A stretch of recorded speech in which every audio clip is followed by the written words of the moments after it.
Bonsoir à toutes et à tous et bienvenue sur cette nouvelle chaîne YouTube qui s'appelle Voyage dans l'imaginaire. Et Voyage dans l'imaginaire, c'est quoi? Eh bien, à la base, c'est une émission de radio fabriquée dans une toute petite radio locale située à Caen, Radio Toucan.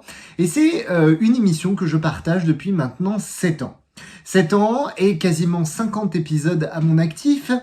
L'occasion pour moi d'aller cette année explorer d'autres contrées et donc d'autres médiums, d'où la naissance de cette chaîne YouTube, de pouvoir à la fois continuer à vous partager mes coups de cœur littéraires, à vous parler de littérature de l'imaginaire de manière très générale, à donner la parole à celles et ceux qui l'analysent, qui l'écrivent ou qui la publient, mais également de proposer d'autres formats que je n'ai pas l'occasion de faire dans mes émissions de radio, qui seront d'ailleurs aussi disponibles sur cette chaîne YouTube. Pour cette première vidéo, je vous ai concocté une surprise puisque à l'occasion de la 4e édition du festival Voyageurs Immobiles à Cherbourg, j'ai pu rencontrer un auteur que j'apprécie et que j'ai découvert en début d'année. Il s'agit de Maxime Fontaine, un des deux auteurs de la trilogie Sorcier, sortie chez Gulfstream Éditeur. Et la particularité de cette trilogie, eh bien vous allez le voir, c'est que à la fois ce sont deux frères qui l'ont écrit, mais c'est également aussi tiré d'un jeu de rôle. Ce sont plein d'aventures amassées durant des années de vie qui ont été compilées, retransformées pour en faire une trilogie écrite. Voilà, donc j'espère que ces 40 minutes vont vous permettre de découvrir ou de redécouvrir cette trilogie. Et j'en profite également pour remercier infiniment l'organisation du festival Voyageurs Immobiles de m'avoir permis de pouvoir prendre du temps avec lui, mais également à la maison d'édition Gulfstream qui m'a envoyé son contact et qui m'a permis donc d'être en relation avec Maxime. Un grand merci à eux, merci évidemment à Maxime aussi de son temps. J'espère que cette vidéo vous permettra de découvrir cette trilogie qui vraiment est incroyable. D'ailleurs, restez près de cette chaîne puisque à partir de demain, je publierai un retour de chaque tome individuellement pour vous faire découvrir plus en détail les aventures d'Ernest, de Quétiné et de tous les personnages décrits dans ces romans. Je n'ai plus qu'une chose à vous dire, de vous souhaiter évidemment de vous abonner, si ce n'est pas déjà fait. Et puis, je vous souhaite à tous un très bon visionnage. Bien, bonjour à toutes et à tous et bienvenue pour la première vidéo de cette chaîne YouTube Voyage dans l'imaginaire. C'est Jordan, enchanté de vous rencontrer. Et mon premier invité exceptionnel, j'accueille aujourd'hui Maxime Fontaine. Bonjour. Bonjour Jordan, bonjour tout le monde. Alors, pour ceux qui ne te connaissent pas, tu es écrivain. Oui. C'est pour ça que tu es là principalement, même si on va en reparler quand même un petit peu. Tu es aussi professeur des écoles. Ouais. Avec ton frère, vous avez plein de projets, un peu musique aussi. On aura peut-être l'occasion d'en reparler. Il y a plein de choses. On peut parler de plein de choses si tu veux. Tu es passionné également de jeux de rôle. C'est ce qui a aussi notamment inspiré la trilogie dont on va parler aujourd'hui. Il s'agit de Sorcier, dont le 3e tome vient de tout juste de sortir aux éditions Gulfstream, et c'est du très bon, mais on va en reparler, on va pas de souci, je suis là pour ça. On va convaincre nos invités, on va convaincre nos auditeurs que d'aller le lire. Avant de commencer par parler de cette trilogie, je te propose une première partie. On va parler un petit peu de toi, ça marche, pas de souci. Tes inspirations, etc. D'abord, je voudrais savoir une question que je pose à tous mes invités. Est-ce que tu te souviens de ta première lecture, de ton premier livre lu? Ça doit être un oui-oui, un truc comme ça, tu vois. Ça doit être oui-oui, les 3 lutins à la bibliothèque rose. Donc je sais pas ce qu'on en fait. Peut-être ce petit côté un peu fou qui reste dans le monde de Linda, dans Sorcier, peut-être, j'en sais rien. Peut-être, ouais. Donc j'essaie de réfléchir, j'essaie de faire du lien. Après, ça devait être des bandes dessinées, tu sais, ça devait être le Scrameustache, une BD Dupuis, ça devait être des trucs comme ça, des Yakari, des trucs comme ça. En fait, ça me permet de lancer sur quel genre de lecteur tu étais quand tu étais plus petit. Est-ce que tu lisais déjà des romans, plutôt de la BD? J'ai commencé plutôt par la bande dessinée, puis des tout petits romans. Après, la première série qui m'a vraiment passionné, on va dire, c'était dans la bibliothèque verte. Donc c'était d'abord tu commençais par la rose, après tu avais la verte. et c'était les conquérants de l'impossible et les évadés du temps. C'est un type qui s'appelait Philippe Ebli qui faisait ça, et c'était des histoires de voyage temporel, tu vois, il y avait de la sorcellerie, il y avait de la science-fiction. C'était deux séries assez intéressantes qui sont complètement oubliées aujourd'hui. Mais avec mon frère, on se les passait, et on était tous les deux mais complètement passionnés par cet univers, parce que tu avais le retour des personnages, et puis ils allaient vraiment dans plein d'époques différentes en fait. Donc c'était, je m'en souviens en particulier à l'époque où ils rencontraient Léonard de Vinci. Il y en avait un autre où ils étaient dans la Rome antique, un autre où ils partaient dans un futur très très lointain. Et ça nous a marqué les Philippe Ebli en fait. Alors, donc ça, c'est plutôt du côté BD, et au niveau Ah non, c'était la bibliothèque verte, c'était les romans. Donc des romans. Ok. Et niveau BD, BD, ouais. BD c'était c'est beaucoup des trucs d'aventure, science-fiction aventure. Mais après il y avait aussi tout le côté comique qui est le Gaston Lagaffe, parce que je suis un grand fan de Franquin. Franquin de toute façon c'est voilà, ça reste le meilleur, enfin dans ce genre-là. Et après, par contre, j'ai connu les comic books qui à l'époque étaient assez déconsidérés. C'était un peu considéré comme de la sous-bande dessinée. Et ça, j'ai découvert ça chez mon marchand de journaux, les Strange, les Nova, les Titans qui m'ont plongé dans le monde des X-Men. Et ça aussi, ça m'a durablement marqué en fait. Donc on peut dire que tu es un grand lecteur, ouais. Tu lis beaucoup, même encore aujourd'hui. Oui, énormément. Après, je suis arrivé à des trucs plus adultes, bien sûr. Dans le comics, je me suis intéressé au boulot de Neil Gaiman, de Alan Moore, qui sont des auteurs vraiment où tu as des univers très construits, très très intelligents, très écrits, et ça m'a marqué durablement. Tu vois, pour la construction d'une intrigue, où t'es pas juste dans une aventure qui va de péripétie en péripétie, mais où tu vas vers quelque chose de complètement fou et de construit, et que quand tu as fait les différentes étapes, tu te rends compte que en fait, c'est complètement dingue ce qu'il a voulu faire. Hein. Mais la récompense n'est pas immédiate. C'est-à-dire qu'au tout début, tu entres dans un récit, tu te demandes un petit peu où tu vas, et quand tu arrives à ce moment-là où tu te rends compte que les fils narratifs sont complètement dingues, tu vois, voilà. Et on en reparlera avec Sorcier, mais c'est quelque chose qu'on a voulu faire aussi avec Sorcier. De toute façon, à travers tous les exemples que tu me donnes, et il y a des choses qui se disent vers vers Sorcier, mais on va y revenir. On est la somme de nos influences. Hein. Tu sais, on crée jamais ex nihilo. T'as toujours. Puis évidemment, t'as aussi le cinéma, les séries, les jeux vidéo. Enfin, tout ça, on est dans une sorte de grand bain avec plein d'influences super intéressantes. Et donc, toi, t'en tires ce que tu préfères, en fait. Ce qui fait que je comprends mieux pourquoi certaines personnes disent que tu es quelqu'un d'hyper créatif. Ah oui. J'ai lu quelque part que tu disais dans quel monde je me suis encore perdu. C'est ça. Ah oui, c'était un peu ça. Et puis en fait, très tôt, on a fait du jeu de rôle aussi avec mon frère, et puis d'autres amis et tout. Et c'est vrai que ce jeu de rôle, pour le coup, on était vraiment dans notre monde entre guillemets, hein, parce qu'on a commencé sur des Donjons et Dragons, l'Œil Noir, Vampire, des trucs qui existaient, des systèmes de jeu qui existaient, mais très vite, on a inventé nos systèmes de jeu avec un petit peu, tu vois, voilà. Donc on a plein d'histoires comme ça potentielles qui existent encore, qui sont en suspens, qui sont finies, qui sont voilà. Et à quelle période vous avez commencé le jeu de rôle, toi et ton frère? Alors moi, c'était quand j'étais en 6e, j'avais 12 ans, et mon frère, il avait 4 ans de moins, tu vois, donc 8, il avait 8 ans, et en fait, il participait déjà étant même petit à nos parties de jeux de rôle, et on passait beaucoup nos après-midi à ça, nos mercredis, voilà. Et après, étant devenu plus âgé, on faisait ça, on pouvait jouer toute la nuit parfois, tu vois. Donc c'était t'as certaines histoires qui ont duré pendant 10 ans, 15 ans, 20 ans, tu vois, avec l'évolution des personnages. Parce que le jeu de rôle, c'est quelque chose de complètement dingue. Enfin, c'était avant l'avènement du jeu vidéo, tu sais, où on était juste autour d'une table, tu lances des dés, et puis voilà. Évidemment, ça se fait encore beaucoup, mais c'est vrai que à l'époque, comme il y avait pas, le jeu vidéo n'était pas aussi immersif qu'il ne l'est maintenant. Tu vois, c'était une façon de s'immerger vraiment dans des mondes imaginaires. Et nous, ça nous a passionnés. Et puis de se retrouver aussi, Oui. qu'on soit enfant avec ses copains, et en tant qu'adulte aussi avec les copains, même si j'imagine que c'est moins souvent que quand on est enfant. c'est moins souvent. Enfin, quand t'as pas d'enfant encore, ça va. Toi-même, ça va. T'as du temps libre, mais bon, t'as la vie professionnelle déjà. Mais quand en plus t'as des enfants, alors là, ça complique encore les choses. Mais c'est vrai qu'on a passé beaucoup de temps à se. Ouais, c'est vrai que c'est des histoires d'amitié en fait. C'est des histoires de rencontres, d'amitié. C'est des choses qu'on vit ensemble.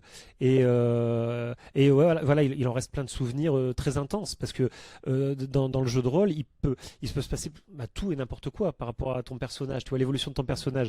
Il peut tout d'un coup, le type peut tout d'un coup tourner dark, tu vois, partir vers les ténèbres, ou bien au contraire faire un destin plus lumineux, ou bien où il peut mourir, où il peut avoir des enfants, où il peut. Enfin, c'est très intense en fait ce qui peut se passer. Et plus tu joues longtemps avec, plus tu incarnes longtemps un personnage, et plus forcément le ressenti est fort, plus tu t'attaches à ce qui lui arrive. Et plus on n'a pas envie de le perdre. Ah bah oui aussi, ouais. Ouais, voilà, c'est ça. Bah, après voilà, il faut. Mais parfois ton personnage prend des risques inconsidérés, ou alors les événements font que tu arrives à une issue un peu plus compliquée. Mais c'est passionnant en fait. C'est passionnant le jeu de rôle. Justement, pour faire un bond par rapport à ce que tu as dit concernant le jeu de rôle, à quel moment tu es passé toi du jeu de rôle, donc le fait de dire ce qui va arriver à tes personnages, à écrire ce qui arrive à tes personnages? Alors c'est une très bonne question. En fait, si tu veux, ce qui s'est passé, c'est que j'ai beaucoup vécu, j'ai profité. Et après, tu arrives à un certain âge où tu approches, c'est vers voilà, 30, 35 et tout machin. Tu te dis, qu'est-ce que je vais laisser derrière moi, tu vois? Et parce que toutes ces histoires qui existent, elles peuvent s'évaporer comme ça, tu vois? C'est des moments qu'on a vécus et tu peux en faire quelque chose. Alors, ça veut pas dire que tu vas les transcrire telles quelles. Tu as juste des bribes qui vont t'inspirer à droite à gauche pour faire une autre histoire en particulier. Ou au contraire, tu vas vouloir retranscrire exactement ça. Et moi, je pense que c'est une prise de conscience de ça. C'est de notre propre mortalité et de te dire que c'est bien, j'ai vraiment profité, j'ai créé, mais c'est un peu de l'art éphémère si tu veux, le jeu de rôle. Donc c'est quand même hyper intéressant de te dire voilà, tu transcris ça d'une façon ou d'une autre parce qu'il y a plein de façons de métamorphoser des parties de jeu de rôle en livre et voilà et ça te donne vraiment quelque chose qui reste en fait et que tu peux partager avec plein de monde. Ça c'est super intéressant parce que ce que toi tu as vécu, les émotions fortes que tu as eues par rapport au personnage, tu restes quand même dans un clan très restreint en fait et tandis que là tu le partages avec plein de monde et pour Sorcier on va sans doute en parler mais voilà on va pas trop avancer. Voilà, c'est ça. Le sentiment était un peu plus compliqué. C'est ça. Alors donc première trilogie que tu as sortie, c'était Ezoa. Oui, c'est ça exactement. Et en plus, un récit coécrit déjà à cette c'est ça, époque-là. c'est ça. En fait, c'est un copain qui s'appelle Bertrand Ferrier, qui était écrivain dans plusieurs maisons d'édition, et qui est venu me chercher et qui m'a dit, toi, avec ton imagination et tout ce que tu peux, le réservoir que tu as d'histoire, il faudrait qu'on invente quelque chose, voilà.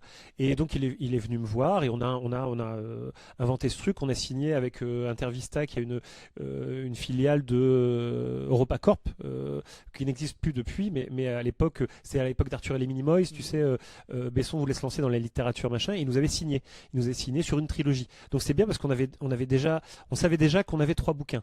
Donc on savait déjà qu'on pouvait développer un univers, tu sais. Et donc là on a fait un truc. Voilà, c'est une œuvre de jeunesse en fait, c'est foisonnant. Hein, ça va dans tous les sens. C'est plein de personnages. On a beaucoup rigolé. Il y a eu des moments où c'était plus compliqué aussi parce que l'écriture à deux c'est pas toujours évident. Mais on est sorti globalement content en fait de ça. Et tout de suite en fait tu t'es mis à écrire à plusieurs. Ouais. Et en fait c'est là où c'est parce que je te dis c'est le copain qui est venu me chercher en me disant il m'a ouvert une porte en fait si tu veux, voilà, tout simplement. Okay. Voilà, il m'a ouvert la porte et du coup je dis ouais, on va s'amuser ensemble. Et ensuite, donc, tu as sorti d'autres projets plutôt personnels là cette fois. Je pense notamment aux 1000 visages de. Alors les 100 visages, les 100 visages de Sorian Nesch. Alors le tout début, le tout premier roman que j'ai sorti tout seul, c'est Mes vies à l'envers, qui était une idée de scénario que j'avais depuis 20 ans autour de la réincarnation. C'était un type qui rentre chez lui, qui se fait assassiner par sa petite copine qui est masquée, et puis voilà, donc il meurt au premier chapitre et il se réveille. Il est 100 ans plus tôt. Il est au moment de la Première Guerre mondiale. Et il se rend compte que qu'en fait à cette époque-là il est dans un autre corps, donc ça, tu vois, t'as un côté code quantum un petit peu là-dedans, ouais. Et il se rend compte qu'il est poursuivi par des tueurs à cette époque-là aussi, et donc voilà, il doit continuer sa vie, mais sauf que les tueurs au trousses, et bon voilà, sans trop spoiler, il se fait assassiner une deuxième fois et remonte encore plus loin dans le temps, et bon bref, et donc c'est un roman qui se passe sur voilà, c'est un roman autoconclusif, et c'était mon premier truc, et c'était, je te dis, une histoire que j'ai eue depuis des années, mais j'avais pas eu le déclic sur la fin. Tu sais, j'avais juste le principe de base. Et moi, je fais partie des, parce que t'as les jardiniers, les architectes. Tu sais, t'as écriture, oui. en écriture, tu vois, t'as les écrivains qui vont qui vont petit à petit, qui savent pas exactement où est-ce qu'ils vont, mais ils y vont, ils écrivent. Et t'as les architectes qui aiment bien connaître la fin de l'histoire. Et quand j'écris, je préfère connaître la fin de l'histoire parce que je préfère me dire que je m'engage, parce que c'est quand même un gros boulot, écrire quelque chose. Donc en fait, tu t'engages vers une fin. Et quand tu sais que ta fin elle est solide, et ben là t'es en confiance et t'as de l'énergie. Tu vois, t'as de l'énergie pour écrire. Ou sinon tu te laisses distraire. Mais si tu sais que tu vas vers un cap qui est intéressant, et ben là, tu vois, on a quelque chose. Donc une fois que j'ai eu ma fin de Mes vies à l'envers, ben voilà, je me suis lancé. Et donc ensuite, il y a eu Sorry Oui, and il y a eu Sorry and Neige qui était ma première série, on va dire tout seul. Et là, j'ai l'impression c'est série plutôt caméléon un peu. L'idée, Ouais, c'est ça, c'était de le faire vivre des personnages très connus de la littérature. Oui, c'était ça. C'était en fait pouvoir jouer avec les jouets des autres. Hein. C'est-à-dire que c'est un personnage qui, donc Sorry and Neige, c'est un détective qui a la capacité de se transformer en Sherlock Holmes, en Dracula, en Cyrano de Bergerac, parce qu'il a toute une collection d'artefacts. Donc en fait, l'idée c'est qu'il ait une centaine de visages, donc une centaine d'identités possibles, et c'était passionnant à faire parce que du coup, tu vois, il a une enquête policière. Tout à coup, il a besoin d'être Sherlock Holmes pour récolter des indices. Après, il doit se combattre à l'épée, donc il devient Cyrano de Bergerac. Après, il devient Dracula parce qu'il doit faire peur à quelqu'un. Donc en fait, c'est une sorte de grand mélange où tu passes d'un roman policier à un roman fantastique, à un roman de KPDP, et tout en un, tu vois. Et ça, c'était très drôle à faire. Et puis c'est très fun aussi d'utiliser des personnages aussi iconiques que Sherlock Holmes, Dracula, Barbe Noire, etc. Et ça permet d'expérimenter, j'imagine, plein de genres Exactement, en c'est même ça. temps. Exactement, c'est ça. Donc j'ai fait un premier arc de 4 sur Soriane. Là, je le laisse en suspens pour l'instant, mais j'aimerais bien. Parce que depuis ça mûrit. Il y a un truc que je voudrais aller jusqu'au bout de Soriane. Donc j'espère pouvoir le faire un jour. Ok. Et donc, pour finir, pour continuer, Oui, parce bien sûr. que c'est toujours, on va vers l'avant, c'est là qu'est arrivée l'idée, mais peut-être ça date déjà de plus longtemps, de transposer une partie Ouais. ou une grande partie, Ouais. on va voir ensemble, Oui. de vos aventures de jeux de rôle C'est ça. en livre, en une trilogie. C'était déjà une trilogie à ce moment-là ou c'était une idée On s'était dit, moi je voulais une histoire construite, tu vois, c'est ce que je te disais. Je voulais une histoire où t'as un début, un milieu, une fin. Parce que, alors même si j'adore tout ce qui est feuilletonnant, tout ça et tout, le problème c'est que t'as le phénomène de la lassitude. Et t'as tellement de bouquins qui sortent aussi. Moi je voulais qu'on propose quelque chose qui était, alors qui pouvait dérouter, qui était un peu ambitieux, qui était un peu foisonnant aussi. Mais qu'on aille vers quelque chose. Tu sais, qu'on se dise vraiment, t'as pas l'impression que tu veux devoir acheter des bouquins et des bouquins et des bouquins pour arriver à ton truc. Donc l'idée c'était de ce monde de sorciers qui était inventé par mon frère Romain Fontaine de son vrai nom, mais qui s'appelle Romain Watson, c'est son nom d'artiste. À qui on dit un grand merci d'ailleurs, hein, parce que Coucou Romain. Coucou Romain, oui, Ouais. également. Et donc, si tu veux, son univers, moi je suis amoureux de son univers depuis 20 ans parce qu'on y a joué pendant 20 Et ans. vous l'avez fait maturer ensemble. C'est aussi, ça, qui c'est est ça. intéressant. C'est ça parce que oui, j'ai joué vraiment à un personnage en particulier, mais plus parce que des fois tu as des quêtes annexes, bref. Alors il y avait plein de façons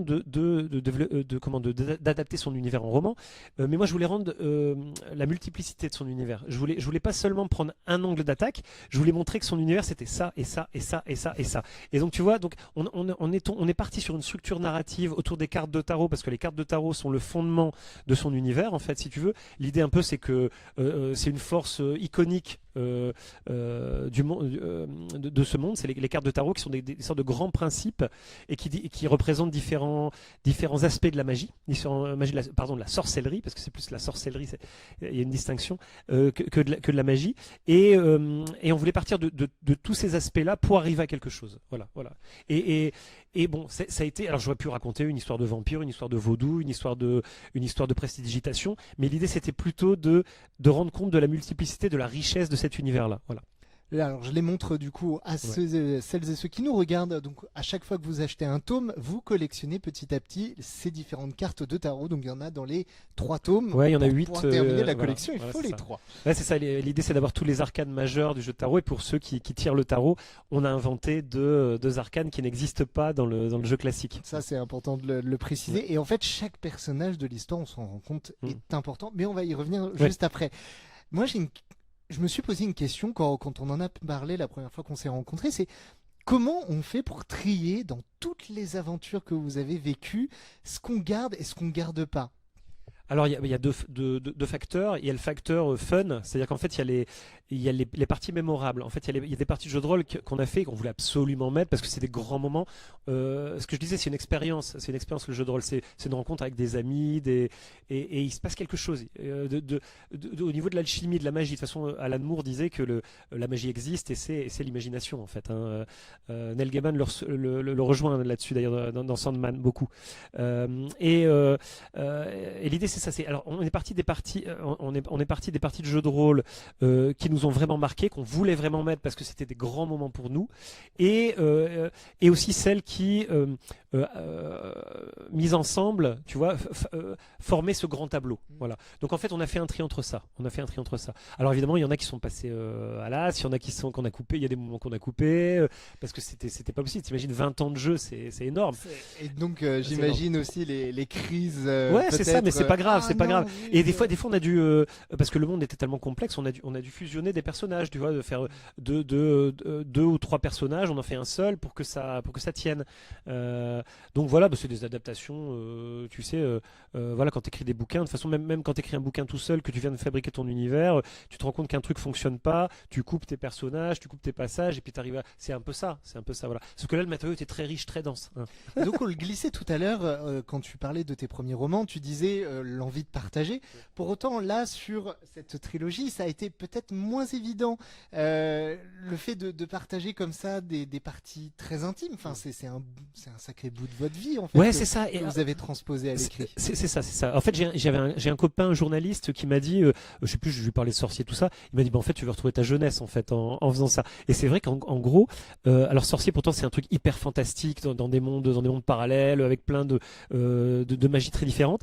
Mais c'est sans doute mon bouquin le plus autobiographique, tu vois, parce que le personnage d'Ernest Villampré, c'est mon double idéalisé dans ce monde-là. Et il m'arrivait plein de choses et qui sont le reflet de ma vie aussi, parce qu'en fait, comme j'évoluais en tant qu'homme, en tant que jeune adulte, et puis après en tant que père de famille, en tant que machin, tout ça, tu le retrouves dans Sorcier en fait, parce que Ernest a grandi avec moi, et oui, et en fait, ce qui nous a fait bizarre, c'est que c'est des délires, si tu veux, qui étaient les nôtres. Maintenant, c'est devenu des moments de partage où des lecteurs, des lectrices viennent nous voir en disant, oh, j'adore ce personnage-là parce que j'adore, et ça fait plaisir en fait, ça fait plaisir. Donc difficile, oui, dans le sens où il fallait qu'on tire la substantifique moelle du truc, mais par contre c'est du bonheur en fait de partager avec les gens. Donc Ernest Villampré, c'est le sorcier qui est au centre de cette histoire, ouais. Et qu'il va arriver tout un tas de mésaventures assez incroyable, mais on vous invite évidemment à lire cette trilogie si vous voulez en savoir plus. Ernest, c'est un personnage qui profite de la vie au départ et qui se retrouve très vite embarqué dans... Il prend des décisions aussi qui l'amènent dans des sacrés ennuis. Mais donc, j'allais demander à qui il correspond dans la panoplie de joueurs que vous étiez. Donc, c'est toi qui incarnais Ernest. Bah oui, Ernest, c'est moi. Ernest, c'est moi. Okay. C'est tout à fait moi. C'est-à-dire toutes les conneries qu'il peut faire sont les conneries que je pourrais faire, tu vois. Tous les choix désastreux ou alors toutes les fois où il se fait manipuler, où il se fait, parce qu'Ernest se fait beaucoup manipuler quand même. Oui, c'est complètement mon double. J'aurais fait exactement comme ça si en fait tu vois t'as des personnages que en jeu de rôle que tu composes qui sont assez différents de toi et t'en as d'autres qui sont vraiment toi, c'est vraiment la transposition de ce que tu es. Et Ernest c'est complètement moi. C'est dans chaque réplique qu'il peut dire, chaque blague pourrie qu'il peut faire, chaque machin, c'est moi, tu vois. C'est les blagues que je faisais. Je vois toutes les références. Voilà. Pourquoi avoir choisi comme lieu et surtout comme moment la fin du 19e siècle? On est aux alentours de 1870, quand ouais, c'est ça, c'est ça.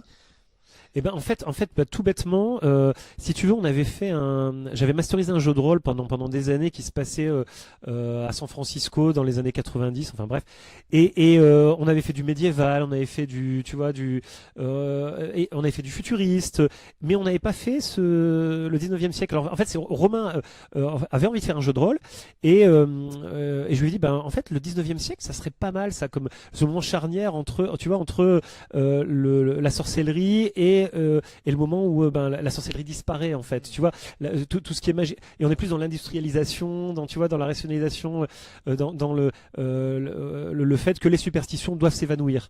Ce qu'on voit pas mal avec la forge, et puis tu vois les personnages de voilà, on va vers ça, vers la nouvelle Inquisition là, qui voilà. Et voilà, bref, ça c'est l'idée de Romain. Mais moi, tout bêtement, je voulais jouer au 19e siècle. Tout ça. Et Romain, du coup, a bâti son univers à partir de ça. Donc c'est une Europe du 19e Oui. siècle avec ses qualités et ses défauts, puisque oui. c'est aussi l'occasion, cette trilogie, de parler notamment de racisme. Oui. Il y a une très très forte proportion, puisque une grande majorité des personnages, et ça c'est aussi une force du récit, viennent de tous horizons, et on a vraiment un multiculturalisme. C'est aussi un choix au départ, c'était vraiment les personnages. Oui. En fait, c'était les catégories de personnages que proposait Romain, si tu veux. Déjà, nous, on a toujours, naturellement, on s'est tourné vers le multiculturel, toujours. Ça a toujours été comme ça. Et Romain a eu tout de suite, il y avait son sorcier marabout, il y avait des possibilités de faire des trucs asiatiques, t'avais plein de possibilités complètement différentes. Et le côté Dogon, c'est-à-dire c'est Afrique de l'Ouest, si je me souviens bien, était très développé dès le départ. Et l'idée, c'était pas seulement de mêler la prestidigitation blanche, tu vois, qu'on voit partout en fait. C'était aussi de le mêler avec cette sorcellerie africaine qui est assez présente, assez très intéressante, moins connue aussi par certains aspects, tu vois. Parce qu'autant on a le vaudou qui est très connu, autant la magie Dogon, elle est pas très connue, mais elle est passionnante aussi. Et justement, en fait, est-ce que c'est par le biais du jeu de rôle que vous vous êtes intéressé parce que en fait, c'est pas simplement qu'une trilogie qui nous parle d'aventures totalement fantastiques, mais il y a aussi beaucoup d'informations très pointues sur certains rites, etc. Oui. En fait, Romain s'est beaucoup documenté. Si tu veux, c'est quelqu'un qui lit beaucoup, Romain. Hein. On est de gros lecteurs, mais lui, il s'était beaucoup renseigné justement sur la magie d'Afrique de l'Ouest, sur pas que, hein, sur. En fait, il a pas mal compulsé une collection qui s'appelle alors, il y avait les guides de la France mystérieuse, tu vois, les guides de l'Europe mystérieuse, etc. Et c'était chez Larousse, je crois. Peut-être que je dis des bêtises, hein, je sais plus. Mais si tu veux, c'est une sorte de catalogue de mythes et d'endroits un petit peu étranges qui peuvent exister vraiment. Et l'idée, c'est qu'à partir de ces lieux qui existent vraiment, il a brodé des trucs, si tu veux. Le monde de Linda, Sacha, Isabelle, c'est un truc qui existe en fait, qui part de la fête des fous, tu vois. Souvent, il est parti de choses, voilà, sur lesquelles dans la vie réelle, tu peux basculer et qui t'amène vers ces mondes où après, il construit le truc, si tu veux, où il fantasme le truc, voilà. Donc dans cette Europe, il y a des mondes dans les mondes. Et c'est ça aussi la force, je trouve, de Sorcier, c'est que on a cette carte de base, mais dedans, il y a des mondes dans lesquels nos personnages vont voyager.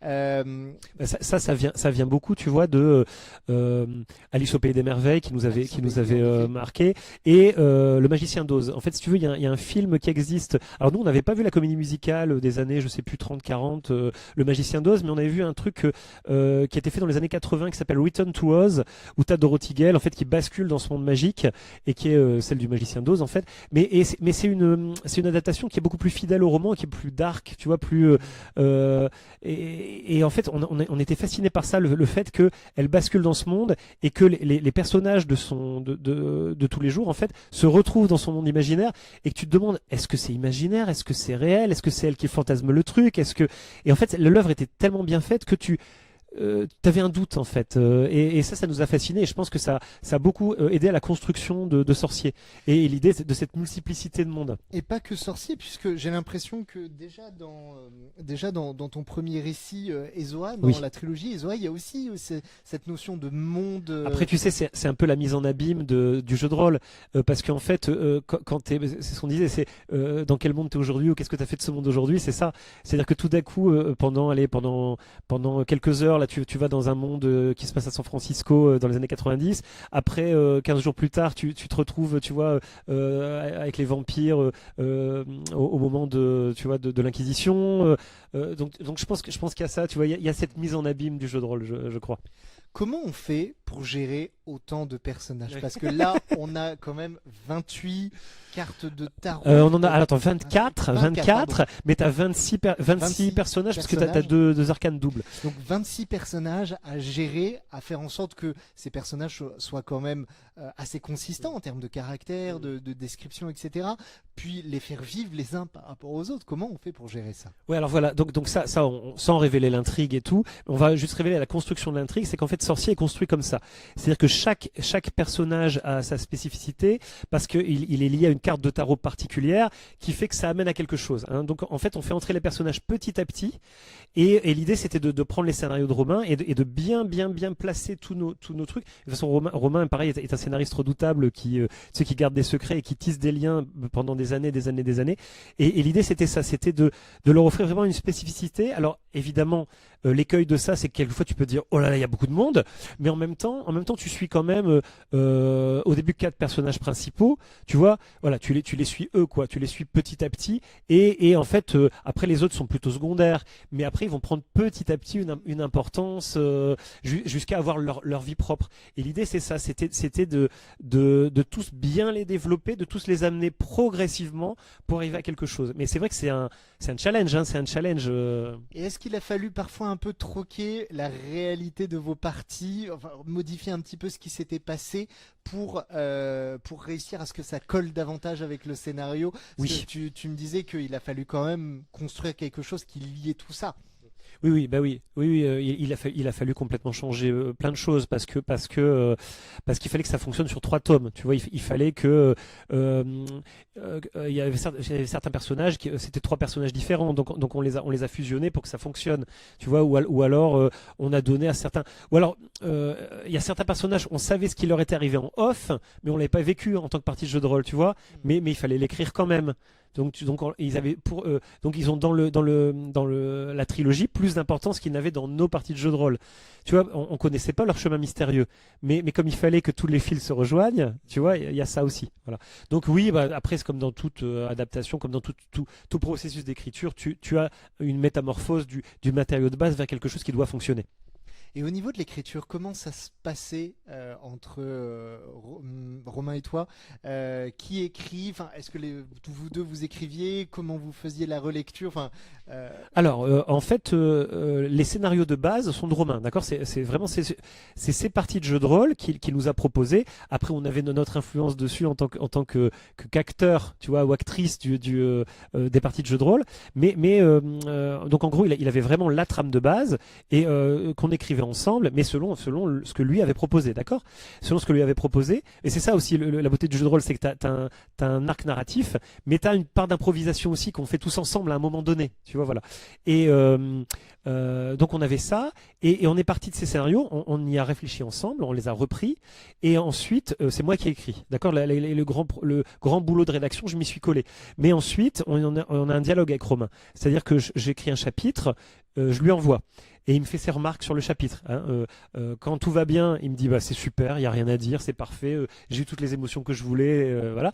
Et d'autres fois il fait ouais mais tu vois là, il manque un petit truc parce que alors parfois je suis là mais je suis tout à fait d'accord et tout. D'autres fois je suis oh mais non. Et puis en fait très vite je me rends compte que c'est quasiment jamais arrivé que ces remarques soient infondées ou soient pas intéressantes. Ça apporte toujours quelque chose en fait. Donc parfois par fainéantise tu dis ah non mais mon chapitre je l'ai fait tout. Ouais mais en fait il a raison, ça va être beaucoup mieux comme ça. Donc tu retravailles un petit peu ton truc. Bon la plupart du temps quand même il me dit oh, bah, c'est très bien, touche pas, c'est super, voilà. Mais donc voilà, c'est comme ça, c'est une sorte de va-et-vient et après je retravaille le chapitre puis on continue. cette trilogie, elle est dense et en même temps, elle aborde des sujets vraiment très universels, comme par exemple la notion de destinée, comment faire face à son destin quand on a tout d'un coup un rôle à jouer dans quelque chose qui nous dépasse. Cette notion de destinée, elle est importante aussi en jeu de rôle, parce que bien souvent, quand on incarne un personnage, on ne sait pas trop dans quelle direction on va. En fait, c'est le maître du jeu qui décide. Or là, pour le coup, c'était l'inverse. C'était vous, en tant qu'auteur, qui décidiez dans quelle direction les personnages allaient. Enfin, Oui, je vois ce que tu veux dire. Là, ce qu'il y a, c'est que on avait ces trucs on avait les jalons des parties qu'on avait avait fait, si tu veux. Donc on savait où allaient nos personnages. Après, on a aussi changé le destin de certains personnages, tu vois, pour que ça serve notre propos d'ensemble. Par exemple, il y a des morts tragiques dans Sorcier. Désolé, il y en a quelques-unes. Il faut ce qu'il faut. Sinon, parce que s'il n'y a pas de mort de temps en temps, on ressent pas le danger en fait. Et il faut que de temps en temps, il se passe des trucs radicaux pour que tu vives le truc à 100%, tu vois, voilà. Et donc il y a certains personnages qui sont morts dans la trilogie et qui sont tout à fait encore vivants dans le jeu de rôle, tu vois. Ou inversement, t'as des personnages qui sont morts en jeu de rôle puis qu'on a gardé. Et après t'as des personnages qui n'existaient pas dans le jeu de rôle. Le personnage de Kétiné, par exemple, n'existait pas dans le jeu de rôle. Ah, Donc d'accord. c'est un personnage que j'ai créé pour un autre projet. Il y avait il y a 25 ans une bande dessinée autour du spiritisme, on va dire. Et puis en fait, j'en ai jamais vraiment fait quelque chose. Donc je me suis dit, il manquait un personnage féminin de ce type-là. Et puis bon, t'avais aussi un côté très autobiographique que je voulais aussi inclure ce genre de personnage là à ce moment-là, et qui fait que le personnage de Kétiné c'est fondu dans le monde de Sorcier. Elle n'existait pas, mais maintenant qu'elle existe comme ça et qu'elle existe, tu vois, avec cette ampleur dans la trilogie, je ne peux pas imaginer qu'elle n'existe pas dans le monde de Sorcier, tu vois. Donc justement, Romain, je sais pas comment tu vas faire, mais il faudra que tu intègres Kétiné dans le dans le monde de Sorcier, parce que c'est pas possible. Parce que c'était une question qui me venait en tête. Est-ce que le fait d'avoir écrit ces aventures-là vous a donné envie de vous replonger encore un peu plus dans cet univers? À fond. C'est le problème, c'est que c'est ça. Maintenant, on est des adultes avec on a des enfants, on a des responsabilités, on a du boulot. On veut laisser des trucs derrière nous. Romain, il est foisonnant au niveau beaucoup aussi au niveau musical. C'est quelqu'un qui compose beaucoup, qui a plein de projets artistiques autour de la musique. Et tu vois, entre nos deux vies bien remplies, et ben il faut encore qu'on trouve du temps pour jouer. Et c'est que ces dernières années, on l'a beaucoup moins fait, mais ça ne veut pas dire qu'on le fera plus. Hein. On a dans l'idée de continuer. D'ailleurs, ça c'est un détail qui peut paraître anodin, mais au tout début de chaque livre, il y a une playlist pour s'embarquer dans l'histoire. Et ça, je trouve ça original parce que c'est pas tous les auteurs qui le proposent. Tu écris beaucoup toi en musique? Alors oui, figure-toi que alors cette playlist, elle existe parce que c'est le reflet de nos parties de jeux de rôle, si tu veux. On retrouve les musiques qui nous ont fait vibrer, parce que quand tu fais du jeu de rôle, de temps en temps, tu mets une musique pour être bien dans l'ambiance, tu vois. Parce que sinon ça peut vite partir à la déconnade le jeu de rôle, parce que après faut que ça reste un moment convivial. Le jeu de rôle, faut que ça soit un moment où tu trembles ensemble, ou bien tu batailles ensemble, ou bien tu rigoles ensemble. Mais tu as des moments où toi, en tant que maître du jeu ou machin, tu veux installer une ambiance particulière. Et donc tu as besoin de mettre une musique particulière, tu vois, pour que on soit dans un état d'esprit où tu dis attention, là ça déconne plus, quoi. Attention, là il se passe un truc grave. Ouais, voilà. On arrive vraiment dans quelque chose de lourd. Donc soyez concentrés, parce que là, voilà. Et donc cette playlist, elle est le reflet de ce qu'on a vu et de ce qu'on a vécu en tant que joueur ou maître du jeu dans le jeu de rôle.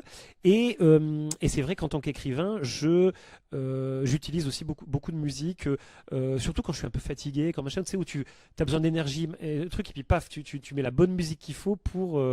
Donc voilà. Et puis il y a aussi les musiques qu'a créé Romain, parce que les playlists ont été récemment updatées, parce qu'il a fait quelques titres là qui sont superbes, et voilà, parce qu'il a ce talent-là de composition, et qui sont le reflet de son monde. Et c'est super intéressant aussi. Ça reste créatif. Ça reste extrêmement créatif en fait, et on se rend compte qu'à partir juste d'une trilogie de romans, en fait, d'autres choses se tissent en fait petit à petit. Et en parlant de tisser, le tissage avec le lecteur aussi, parce que c'est aussi tout l'enjeu d'écrire et de pouvoir proposer à d'autres de découvrir cet univers. Comment les gens réceptionnent Sorcier, comment ça se passe un peu pour rencontrer les oui, parce que on fait beaucoup de salons, enfin c'est surtout beaucoup de la promo, mais Romain de temps en temps se joint à moi, et puis Anne-Clotilde aussi. On n'a pas parlé d'Anne-Clotilde, mais qui nous a proposé un travail incroyable. Anne-Clotilde Jams, qui est une illustratrice, une dessinatrice, une artiste lyonnaise, s'est emparée de notre univers, parce que moi je les ai beaucoup dessinés, ces personnages-là, Romain aussi, donc on les connaissait par cœur. Donc on lui avait fait une sorte de petite bible avec les personnages et tout. Donc elle avait déjà le design, et on lui a dit bon ben voilà, on a une idée de comment à quoi ressemblent les personnages pour nous, mais il faut que tu t'empares du truc. Et elle a mis sa patte et ça fait ces magnifiques cartes de tarot, tu sais, qu'elle a, absolument qui sont, magnifiques, hein, sont je superbes. les ai montrés un petit Mais peu, on a beaucoup correspondu avec Anne-Clotilde et c'est quelqu'un humainement que j'aime beaucoup et qui a un talent fou, quoi. Donc je la salue aussi. Gros bisous.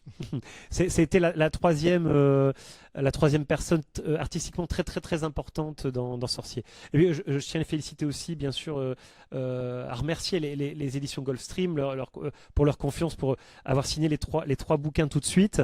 Et puis Romain Allais, notre éditeur, qui nous a énormément soutenus et qui je sais a tout de suite kiffé le monde de Sorcier dans toute sa complexité, dans tout dans tout ça.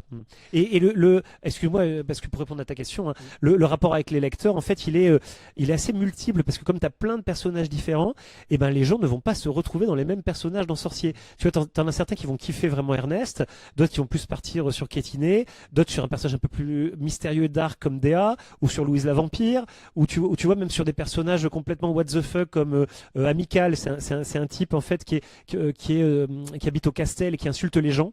Et tu vois, t'as des gens qui vont bloquer sur un personnage en particulier qui est drôle, ou qui est décalé, parce que c'est ça aussi le jeu de rôle. C'est ce que je disais, c'est des moments où tu ris, où tu pleures, où tu passes par toutes les émotions. C'est la vie en fait, c'est le reflet de la vie. Et donc ce tissage, il est comme ça. Et bon, quelquefois aussi, t'as des petites influences dans le sens où t'as des gens qui font, mais tu es pas ce personnage, c'est pas possible. Et des fois, inconsciemment, tu te fais un peu avoir parce que tu te fais, même si t'as l'idée d'aller vers quelque part. Tu penses à la peine que tu vas causer aux gens par rapport à tel ou tel perso et tu dis ouais mais peut-être je vais faire un peu différemment, peut-être que voilà. Et voilà, ce vers quoi ça allait ça aurait pu être encore plus dark que ce vers quoi ça va. Mais voilà, après on savait où on allait, mais on a un travail de maturation aussi, et de dialogue et de voilà. Parce que c'est d'autant moins évident que c'est un projet extrêmement personnel. En fait, c'est un sacré bout de vie que, oui, c'est ça. que vous avez terminé. Ouais, c'est ça, c'est 3 ans de boulot intensif. Mais je te dis travail. intensif parce qu'en fait, je travaillais la nuit, j'allais pas, je regardais plus de séries, je regardais plus rien, j'étais vraiment complètement lié à ça. Et je tiens à remercier d'ailleurs ma femme, ma merveilleuse femme Marie Giotti, grâce à qui j'ai pu faire ça. Bah, c'est grâce à elle que je me suis lancé dans l'écriture seule avec Mes vies à l'envers. Celle qui m'a remis le pied à l'étrier par rapport à ça, parce qu'il s'est passé un peu de temps entre Ezoa et Mes vies à l'envers. Elle m'a dit si, attends, t'as tout ça et tout, il faut que tu c'est elle qui m'a trouvé Gulfstream et c'est grâce à elle que je peux faire aussi Sorcier, parce qu'elle m'a beaucoup facilité la vie pour ça. Donc chérie, je t'aime. Donc le tome 3 vient de sortir. Moi, je l'ai en exclusivité à Cherbourg. D'ailleurs, merci aussi à l'organisation de Cherbourg de nous permettre de faire cette interview.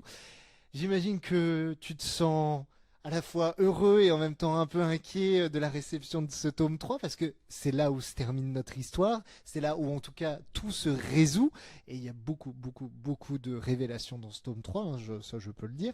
Comment on se sent après ça ? Alors, il y a un grand soulagement d'avoir l'impression d'avoir réussi quelque chose, tu vois, parce que en fait c'est un récit qui est exigeant et qui est très construit. Donc on a voulu faire quelque chose qui était qu'on voyait pas partout en fait, qui était, parce que quand même l'idée de base du jeu de rôle a 20 ans et on voulait que ça reste pertinent quand même à notre époque, malgré tout ce qui existe et tout ce qui voilà. Donc si on a réussi ça, c'est bien. Si on a réussi ce défi narratif de mettre tous ces personnages là à un endroit particulier pour amener vers quelque chose et que ça construise quelque chose où à la fin on se dit waouh, et ben là c'est cool. Et c'est vrai que les premiers retours de lecture sont là-dessus, sont sur des gens qui se rendent compte de la construction du truc, et ça fait un plaisir de malade en fait. Et en fait ouais, j'ai eu un moment d'épuisement en fait, si tu veux, une fois que j'ai laissé derrière moi Sorcier. Mais je m'en suis pas rendu compte, ça n'a pas été tout de suite. Ça a été tu vois, j'ai fait ça, puis après je pars sur autre chose, et puis mais je garde Sorcier en tête, et à un moment mon corps m'a rattrapé, et j'ai dit tu vois, parce que c'était vraiment 3 ans complètement intenses. Mais alors peur non. En fait, tu contrôles pas la destinée de tel ou tel bouquin, la résonance par rapport à des personnes, mais si toi tu es très fier de ce que tu as fait, et si tu as mis le maximum, et si tu vois, tu dis vraiment à ce moment-là c'est ce que je pouvais faire de mieux, et si tu es content à peu près de ce que tu as fait, eh ben tu es plutôt serein en fait, tu vois. Après, le livre a sa vie, tu vois, tu en as certains qui vont avoir une résonance complètement dingue, d'autres qui vont passer sous les radars. Mais ça, tu sais pas à l'avance en fait ces choses-là. Voilà, on y a mis toute notre passion, tout ce qu'on aimait, tout notre côté autobiographique, mais c'est beaucoup de fierté en fait. Vraiment la fierté d'avoir terminé ça. En tout cas, Sorcier est disponible dans tous vos libraires préférés, le tome 1, 2 et 3. Et d'ailleurs, profitez-en, maintenant que la trilogie est terminée, vous pouvez prendre les 3 livres en même temps. Très bonne idée. Très très bonne idée. Une dernière question.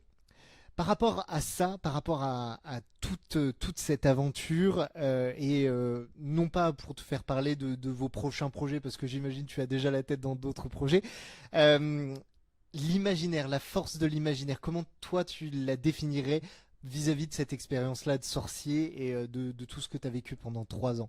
Ta définition de ce que c'est que l'imaginaire. En fait, c'est le fait d'être l'imaginaire pour moi, c'est le fait d'être transposé instantanément dans un autre endroit, un autre moment, avec d'autres préoccupations, tu vois, que celles du quotidien en fait. C'est le fait que tu t'investis complètement vers quelque chose qui est autre et qui vient de ta pensée et qui est une sorte de communion d'esprit entre. En fait, ce que j'aime, c'est la communion d'esprit aussi entre, tu sais, entre les personnes qui étaient là lors des parties de jeux de rôle, tu vois, où il se crée quelque chose, il y a rien à faire. Et la connivence entre toi et le lecteur, la lectrice, où tu n'es pas dans la même région, quelquefois pas dans le même pays, pas à la même époque, mais tu as cette connivence qui se crée encore, tu vois. Même quand tu ouvres un bouquin du 19e siècle, d'un auteur, tu as cette connexion avec l'esprit de cet auteur, cette autrice, tu vois. Et c'est... ça c'est vraiment, vraiment la quintessence de l'imaginaire et de la sorcellerie. Eh ben, c'est sur ces mots qu'on va se terminer. Pas mal, hein. Ouais, bien joué, bien joué. Merci. Donc, Sorcellerie, Gulfstream Edition, n'hésitez pas. Et vous pouvez aussi suivre Maxime sur son Instagram parce que tu partages beaucoup de choses. Ouais, très je suis intéressantes. plutôt actif. Plutôt actif. Et nous, on se retrouve très prochainement pour une prochaine interview dans Voyage dans l'imaginaire. Je vous dis à très vite. Au revoir Jordan, au revoir.